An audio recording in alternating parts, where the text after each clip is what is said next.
Hello and good morning, my friends. My name is Jim Gale, and I'm excited to share with you.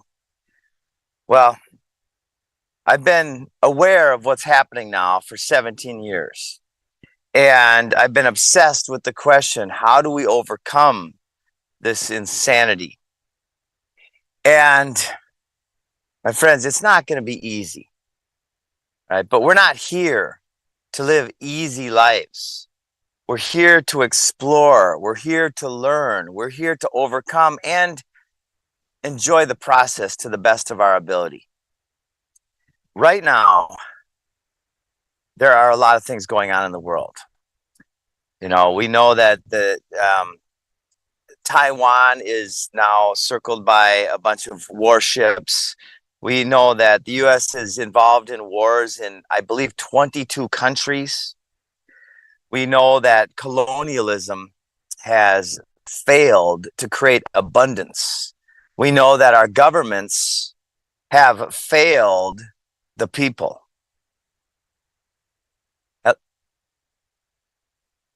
Hey, buddy, I can hear the playback. Is that okay?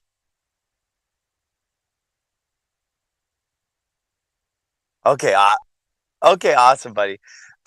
So we know that the soil, the air, the water is being poisoned. We know that we're in the sixth great mass extinction. That's a big deal. We know that the pillars of our society, of humanity, like our medical system, our education system, our prison system, our farming and food supply chain system, our fiat money system, all of these major elements of our society, these fundamental elements that need to work in a sustainable and regenerative way, well, they're all radically unsustainable and failing. I just saw a chart recently that the US age expectancy, the life expectancy for a US citizen has went down by, I believe it's 6 years just in the last several years. Why is that? Well, it's hard for people who believe in the current system to get it through their heads, but there's only one logical explanation, and that is that the system is unsustainable. That is, that the system is feeding us toxins and poisons. And when we go to the next level on this and we recognize the depth of this strategy to control people and populations, it's quite mind blowing. There's a thing called normalcy bias. And normalcy bias is very simple, it's self explanatory. We have been taught certain things and we live a certain way. And we have the bias that tomorrow is going to be like it was today. The weather might change and we might see some event, but in general, my life will be the same tomorrow as it is today. Well, that bias, along with the belief system, right? Belief systems are filters for reality. So reality happens outside of us. There's truly no outside of us, but from the ego perspective, there is. So reality happens outside of us and our awareness. And it is filtered by what we believe to be true. And there are layers and layers of this, and there's different levels of stuckness in this. And for some people, if they believe that the sky is cloudy, they will look up and they will look around and they'll look over here and I see some wisps of clouds in the distance. They will point to those clouds. And there's a few psychologies that are worth mentioning here that are important to note. There are polarity mismatchers and matchers. So I'm going to explain the psychology of this a little bit.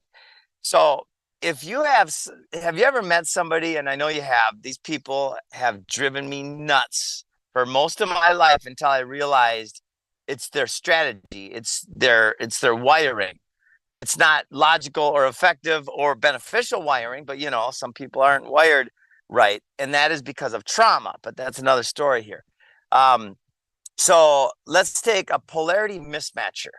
If I told my friend Richie when I was growing up, it's clear skies today, he would look around and he would say, no, there's some clouds over there. And I'd be like, yeah, but you get the point. It's pretty nice out. And he would just be like, yeah, it's pretty nice out, right? But you could tell he wanted to have a difference of opinion, right? And this is an ego need for justification and individualism and stuff like that. So then you've got polarity matchers, right?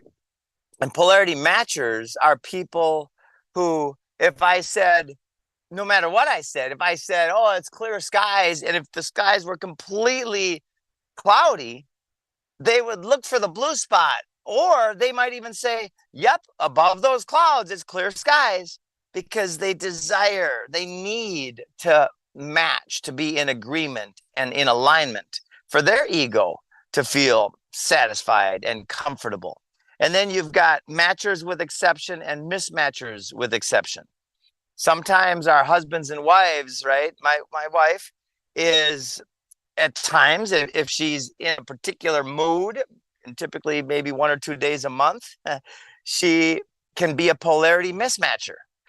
Those days, I just take a breath and I go in the other room, or I go walk in the food forest. I suggest that, right? Don't try to fight with people that are in a particular mood. Don't try to argue with them. Don't try to get them to see your way. They're in a particular state of mind. The best thing you can do is exit the situation. And so I will say something and she'd be like, yeah, but what about this? I'm like, okay, I'm going to go out into the food forest, right? Now, there's other times when you're with people and it's a mismatch with exception. So some people just want to have that slight bit of variation, and other ones, like my nature is I'm a matcher with exception. In other words, if you say something, I try to find alignment in that. That's my nature, right? I'm not saying it's right or wrong. It's just how I've noticed I am, right? So notice how you are. Are you a polarity mismatcher? Are you a matcher with exception, a mismatcher with exception, or a polarity matcher? When we realize who we are as individuals, then we can change it. Without awareness, there is no possibility of changing a situation, right? Unless we have some kind of trauma or something like that. But typically, it takes awareness to make a change. We do not have access to a new choice in any situation unless we have awareness of that choice. So there's a lot of deep psychology going on. I'll talk about another, it's called NLP, Neuro Linguistic Programming. This is basically what Tony Robbins learned before he got famous. And then he changed it to neuro-associative conditioning so he could put his brand on it and everything. And he made some what he considers upgrades to NLP. But the point is, it's neuro-linguistic. So there's a language that is communicated in our synapses, in our nerves, in our wiring, from our stomach to our heart, to our brain, to our whole being, and even outside of what we think is the limits to our being. There are truly no limits to our being. Our being is infinite. Now, there have been many sages, many enlightened people throughout history, and I've studied these people now for 30 years, who have demonstrated their ability to cast their energy intentionally outside of their body. Now, one study was done, I believe this was Washington, D.C., and you can look this up yourself. Please don't believe anything I'm saying if it interests you or if it triggers you. Do your research. If it triggers you or interests you, that's when you go deeper, and that's when things really open up. So I believe it was Washington, D.C., back, it might have been in the 70s, where they had a meditative yoga group, a spiritual group. And they said, we are going to decrease crime in DC by X percentage this winter.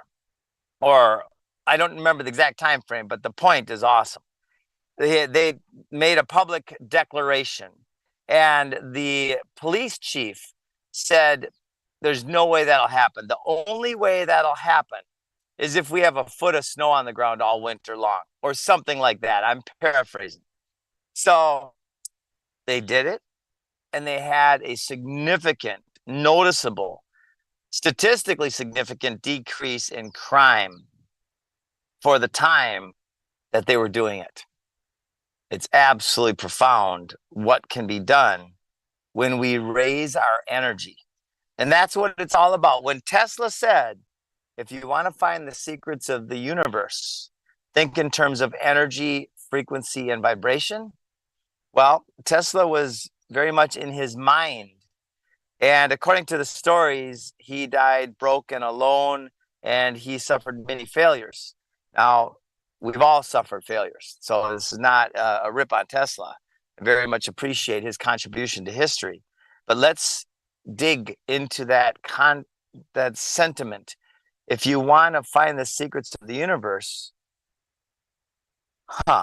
if you want to experience the secrets of the universe, right? Is there a difference? Do you feel different with the concept of experiencing or finding? If you want to experience the secrets of God, of our Creator, then feel the energy, feel the frequency, feel the vibration. Right? So Tesla's quote was, if you want to find the secrets of the universe, then think in terms of energy, frequency, and vibration. If you want to experience God, source, oneness, the Creator, take a deep breath and feel the energy, the frequency, the vibration. That's where it's at. Because when we get present, that's where all the true wisdom is. Einstein said, imagination is more important than knowledge. For knowledge tells us what is, and imagination tells us what will be. Well, our knowledge has got us to where we are now as a global society. It's not very good. We are in a place of significant suffering. There is more death, more war, more pestilence, more disease, more mass extinction now in a short time. And it's time for us to rise above it. And by the way, the ultimate door to open, the ultimate control mechanism of that, which I call evil, which is just live backwards, right? The devil never lived, right? It's all subverted. It's all backwards. The ultimate path to your personal sovereignty and your personal freedom is to notice, to become aware of your fear, to become aware of your anxiety, to become aware of your disconnection and your suffering. Now, a lot of people have lived with such suffering for so long that it's become homeostasis. It's become normal to feel pain and then to mask the pain with pharmaceuticals and drugs and all of the addictions that humanity is facing right now. Possibly the number one addiction is scrolling through this apple with a bite out of it, this tree of knowledge of all the good and evil, this system that they want to put in your in a chip and put it in your hand or your forehead, or they want to inject it right into your RNA, your DNA. They want to create nanotechnology in your body that turns you into what Microsoft patented not too long ago. You can look this up, by the way. Look up Microsoft patent, human bodily activity and cryptocurrency data, and look at the number of the patent. It's 2020 060606. You can't make that up. Zeros are nothing, right? It's 2020 666, and it's about turning you into a battery. Why? And then why would they create a law called testing, reaching, and contacting everyone? Do you trust the government? Do you want them by law to be able to test, reach, and contact you? Why would they want to create a law to do that? Well, look up House Resolution of the 116th Congress. Look up the Trace Bill. Do it, please, please, please. And then tell me what the number on the Trace Bill is. I bet you can guess. My friends, we are in a time of divine circumstance. It's always been divine, but we have been led to believe that it's not. We have been led away from that which I call God, because I grew up in Minnesota. If you grew up on the other side of the world and you call the creator something else, whatever. I'm not going to hate you for it. That would be really silly. Hate is a control mechanism of evil. I'm going to embrace you and say, tell me what you've learned. Tell me the wonder, the joy, the beauty that your culture has taught.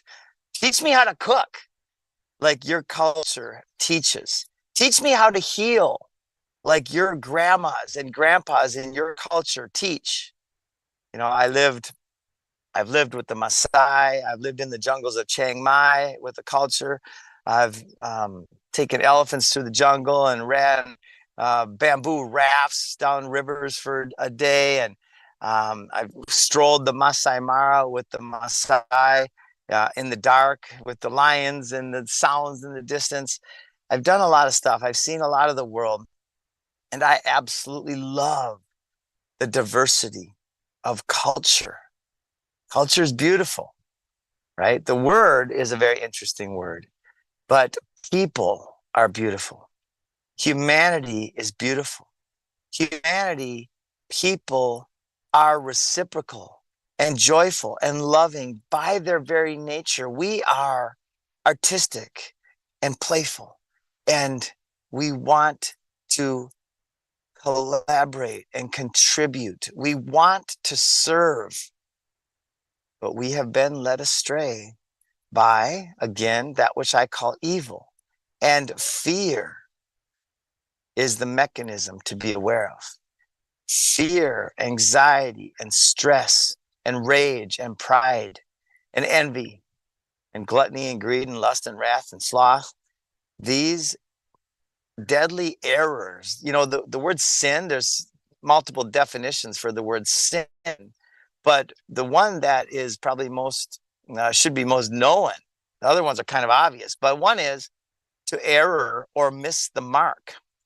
So if you're an archer back in the day or now, and you missed the mark, you sinned. Did you do anything wrong? Well, I mean, you didn't do anything immoral or harmful. You just simply missed. We are all sinners, but not in the way that some of the control mechanisms like to teach us. We are all fallible. We all make mistakes, but we don't want to harm people. Do you? Do you want to harm people? Do you want to harm our land? I know the answer is absolutely not, right? Because it hurts to do that. Because people have empathy, sympathy. We have compassion. We want to create joy. We have been led astray. So notice, be aware of the places in which you have fear. Take a deep breath and let them go. Now, here's what's going to happen. You're going to notice the patterns in your life. I've been noticing some epic patterns lately.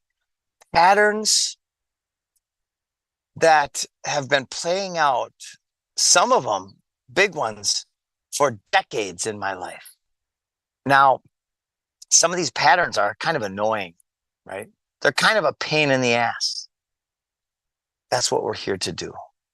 We're here to learn from the tools, the wisdom God gives us. There's one, God, give me patience.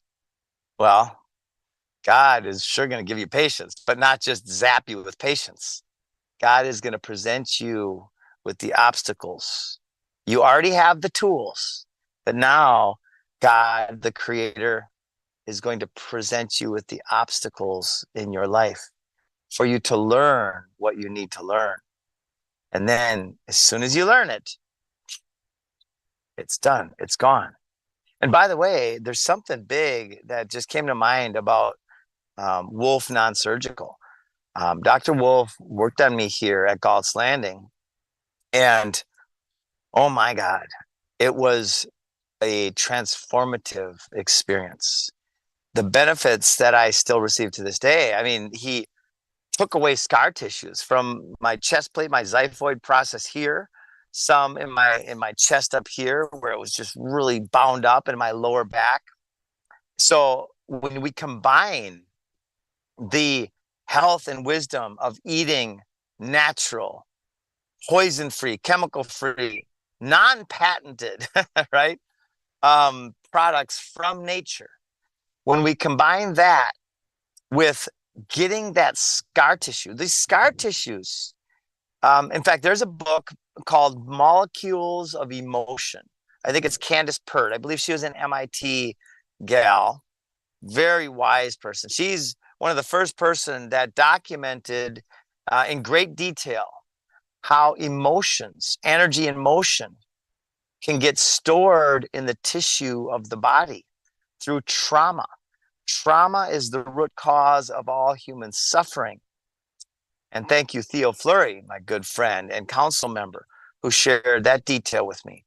So to notice the seeds of trauma that are, sometimes they're deep, sometimes I think they could even be genetic. They could even be passed down, but you still have very much access to them. Just notice the patterns in your life. Notice where all of a sudden your stomach might get tight and you might be like holding something. Breathe right into it and send the light into it. Close your eyes if you want, if it helps you be at peace. Take a deep breath and notice the places in your body that are a little bit tight. In fact, I'm going to sit up for this because right now, as I'm breathing, I'm noticing some tightness in my tummy. Breathe in, let it go. Now notice the light, notice, and start asking questions. This is so powerful, my friends. If you are stuck in any particular way, the first thing to do is find a way to be thankful, or at least let go of the anxiety, the fear, the rage, the anger around that's encapsulating that energy field. Take responsibility for it. I am responsible for every circumstance in my life. I am responsible. How do I overcome? How do I see? Or why is this such a good thing? Right? We just had a major transition at our company. We had a couple people working for us, several that were doing the best they could, but they were not able to perform in such a way that led to regeneration and abundance. And I let them know a month ago that they've got a month to, I let a whole bunch of people know this actually. You've got a month to start creating a regenerative system, because I'm paying your base pay and I need to make sure there's a yield. Otherwise, it's an unsustainable situation. And all unsustainable situations fail. So, about a month, 3 weeks later, several people said, I've got to move on, because they didn't have the confidence in their own abilities, even with this great infrastructure that was created around them. And other people stayed with us. And now things are automatically, there's an energy, there's a lightness, there's a freedom to it. And it has compelled me to take on more responsibilities. I have the ability to respond to certain situations. And you can already feel the upward motion. You can already feel the energy is going up again with regard to the whole thing. It's actually quite fantastic. And when I look back, I'm like, how could I have not seen that sooner? Or why didn't I make that change sooner? Well, in a way, those are irrelevant questions. Just let go and let God. Let go of this idea of control. Let go of this idea of why didn't I? Right? Take a deep breath and focus on the thankfulness of it. Gosh, I'm thankful that I finally figured that shit out. Right? So, my friends, go forth. Have a great day. Serve people. Serve yourself by making other people happy. Compliment people that you don't even know. You know, look for something about somebody to say something nice to somebody. I remember a story, I think it was in Chicken Soup for the Soul or one of these great books. It was a story of a guy, maybe it was Dennis Waitley. Yeah, I think it was Dennis Waitley, The Psychology of Winning. He would go into this coffee shop every morning, and there was one particular person that would serve him, and the person was very unhappy looking and feeling. You've met these people. You might be one of these people, right? Are you a grumpy pants? So anyway, Dennis started complimenting this person. Man, you're looking nice today. Or man, I love the way you take care of customers. Or you're just, I just love your demeanor lately, right? He started chipping away and adding love and joy and compliments to this person. Within a couple weeks, every time Dennis walked into this coffee shop, the person was bubbling. They were happy. He literally helped to create, to help build. I'm not sure if those are the right words, right? But you get the point. Start with you. Start by complimenting and enjoying and loving yourself. Because if you don't love yourself, you have no extra love to give others. Right? Start there. Now, if you're really pissed at yourself and you start giving love to others, it's still going to work. Right? So don't listen to any of my belief system bullshit. It's all bad science. Just go forth, enjoy life, serve people. And by the way, if you haven't seen what we're doing here, I just want to show you this real quick. I think you'll really love it. So this is one of our Airbnbs. I'm at Galt's Landing in Central Florida. If you're ever in Florida, if you live here, you ever want to visit, we're on a private 430-acre lake. We're putting a dock here and a pool here. And we've got this epic lake with the only dock on the lake. And then we've got these Airbnbs. And these Airbnbs, in fact, it's funny. I just lights and help her turn them all off. But anyway, this is one of our Airbnbs. And you can stay here. And I'm going to take you now. I'm going to take you now to the food forest and show you one of the most, well, the reason why most people come to Galt's Landing. Now, this area here, right in front of me, we just planted. This is brand new in the ground. We've got plums. In fact, I'll take you over to have a plum. Oh my gosh, these are so, look at that. That's ripe, perfectly ripe. Oh, some of them are a little firm still. Oh, that's a good one. Oh my God, these are so delicious.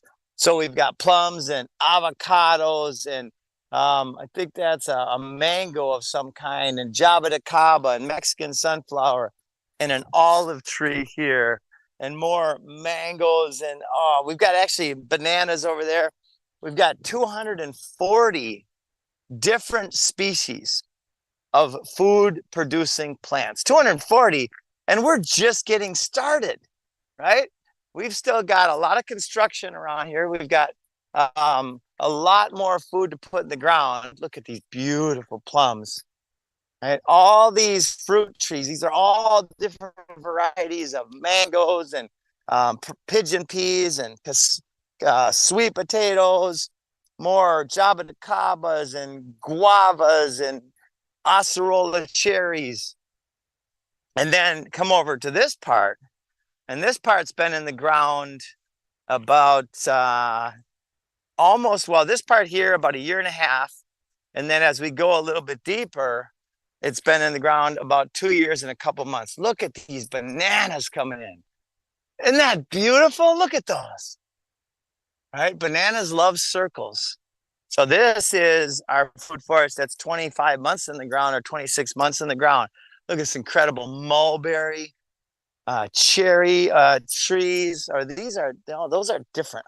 I gotta get the names though. Look at this one, jacote, which is very popular in Costa Rica, and sugarcane and bananas. Lots of butterflies around, cherries. Look at the jacotes. Wow. So this is our food forest. Isn't it beautiful? By the way, folks, if you want to grow your own food, we help people go from wherever they are. If you have land, we will help you turn that land into a food forest paradise. Even if it's 1/10 of an acre, even if it's 1,000 square feet, if you want to talk to me, go on our website. It's foodforestabundance.com. That's foodforest with one R, abundance.com. And then sign up for a strategy session. And then I will chat with you, or one of our designers will chat with you about how to turn your space into an absolute paradise. Look at these lychees. Those are so delicious. Oh, my family, it's one of my family's favorites.